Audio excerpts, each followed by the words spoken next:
சபைகளில் நீ நடந்தால் உனக்கு மாலைகள் விழ வேண்டும்.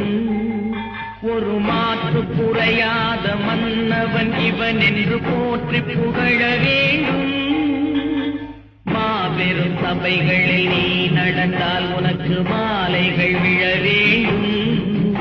ஒரு மாற்று குறையாத மன்னவன் இவன் என்று போற்றி புகழ வேண்டும்.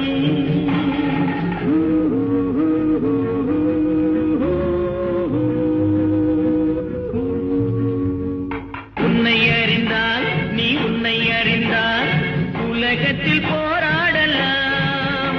உயர்ந்தாலும் தாழ்ந்தாலும் தலை வணங்காமல் நீ வாழலாம்.